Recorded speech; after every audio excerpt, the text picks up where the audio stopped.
নমস্কার বন্ধুগণ, আলফা বুলসের আজকের ভিডিওতে আমি আনন্দ আপনাদের সবাইকে স্বাগত জানাচ্ছি। আজকের আমি আলোচনাটি করতে চলেছি নিফটির বিষয়ে। নিফটি সকালে খুলেছিল 24,090-তে, সেখান থেকে 388 পয়েন্টের একটা বিশাল বড়সড় ধাক্কা খেয়েছে, দিয়ে কারেন্টলি চলছে 23,616-র কাছাকাছি। এই এত বিশাল ফলের পিছনে প্রধানত একটাই কারণ, সেটা হলো ভারতে HMPV ভাইরাসের ধরা পড়া। চায়নায় অলরেডি অনেকেই সংক্রমিত হয়েছে এই ভাইরাসের দ্বারা, সেটা আমরাও জানি। একে অনেকটা করোনার সঙ্গেই তুলনা করা যেতে পারে, বলতে গেলে করোনারই একটি জাত ভাই। তো HMPV ভাইরাসে ভারতে 3টে কেস কারেন্টলি ধরা পড়েছে, যার ফলে এই নিফটির বিশাল বড় ফল। কিন্তু কতদূর পর্যন্ত এই ফল যেতে পারে, কি কোথায় গিয়ে এর সাপোর্ট আছে, নেক্সট কোন জায়গায় এমন আছে যেখান থেকে নিফটি বাউন্স ব্যাক করে আসতে পারে, আজকে আপনাদেরকে সে বিষয়তেই জানাবো। আর হ্যাঁ, কারেন্টলি যারা চ্যানেলটি সাবস্ক্রাইব করেননি, লাইক করেননি, শেয়ার করেননি, অতি অবশ্যই নিজের বন্ধুবান্ধবের সঙ্গে শেয়ার করুন, যাতে এইরকম ইনফরমেটিভ ভিডিও আপনারা অতি অবশ্যই দেখতে পান। তাহলে চলুন আপনাদেরকে চার্টে নিয়ে গিয়ে দেখানো যাক যে নিফটির নেক্সট বাউন্স ব্যাক জোন কোথায় থাকতে পারে।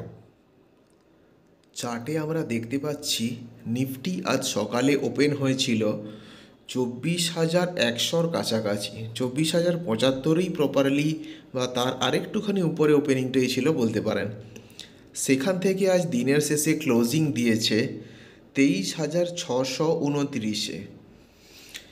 এবারে 5 মিনিটের ক্যান্ডেল যদি আমরা না দেখে একদিনের ক্যান্ডেল দেখি, তাহলে আমরা বুঝতে পারবো যে নিফটি ঠিক কোথায় পৌঁছতে পারে। সুতরাং আমি টাইম ফ্রেমটাকে চেঞ্জ করে 1 ডে করে দিচ্ছি। তাহলে দেখুন, চার্টে এই মুহূর্তে আপনারা দুটো বাঁকা লাইন দেখতে পাচ্ছেন। কালো লাইনটা 100 EMA আর লাল লাইনটি 200 EMA-কে ডিনোট করছে। কালো লাইনটি এই মুহূর্তে অ্যাজ এ রেজিস্ট্যান্স কাজ করছে আর লালটি সাপোর্ট। কিন্তু আমরা আজকের দিনের জন্য দেখতে পাচ্ছি 1 ডে ক্যান্ডেল হিসাবে লাল লাইনটিকে অর্থাৎ 200 EMA-কে নিফটি ব্রেক করে দিয়েছে। তাহলে ফিউচারে বা কালকে বা পরশু দিনের মধ্যে নিফটি কতদূর পড়তে পারে দেখা যাক।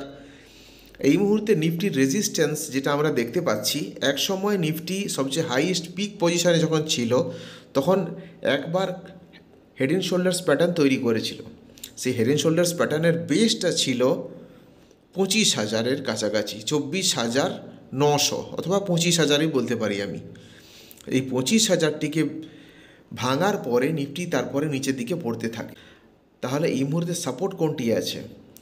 নিফটি পড়তে পড়তে কাল অথবা পরশু আগামী 2-3 দিনের মধ্যে একবার অতি অবশ্যই 24,250 এই জায়গাটাতে সাপোর্ট নিতে পারে। আমরা দেখতে পাচ্ছি অতীতেও যখন এই হেড অ্যান্ড শোল্ডার্সের বেসটা ভেঙেছিল, তখন নিফটি একবার 23,250-এই সাপোর্ট নিয়েছিল। এর আগেও একবার গত বছরের জুলাই মাসেও নিফটি ওইখানেই সাপোর্ট নিয়েছিল। সুতরাং আমরা একটা আশা করতে পারি যে নিফটি ওইখান থেকে একটাবার বাউন্স ব্যাক করার চেষ্টা করতে পারে। খবর এতটাও পরিমাণে গুরুতর নয় বলে আপাতত তো মনে হচ্ছে। তারপরে বাজারের সেন্টিমেন্ট কোন দিকে ঝুঁকে সেটা না হয় পরেই দেখা যায়। আর হ্যাঁ, অতি অবশ্যই আরেকটা কথা বলা যাক, স্ট্যান্ডার্ড গ্লাস লাইনিং টেকনোলজিস লিমিটেডের IPO আজকে ওপেন হয়ে গেছে। অলরেডি 500% সাবস্ক্রিপশন হয়ে গেছে। মার্কেটের ফলের সাথে কিন্তু IPOর ফল অথবা রাইজের কোনো সম্পর্ক নেই, আপনারা অতি অবশ্যই মাথায় রাখবেন। আর এটাই সবচেয়ে বেস্ট টাইম মার্কেটে মিউচুয়াল ফান্ডে SIP করার। তো আপনারা যদি কোনো SIP করে থাকেন তো অতি অবশ্যই ভালো, যদি না করেছেন তাহলে অবিলম্বে স্টার্ট করুন। যে কোনো মার্কেট যখন বেশি পরিমাণে ক্র্যাশ করে, তখন যদি আপনি SIP স্টার্ট করেন তাহলে আরও বেটার পরিমাণে রিটার্ন দেওয়ার সম্ভাবনা থাকে। তাহলে দেখা হচ্ছে পরের ভিডিওতে। ভালো থাকুন, সুস্থ থাকুন।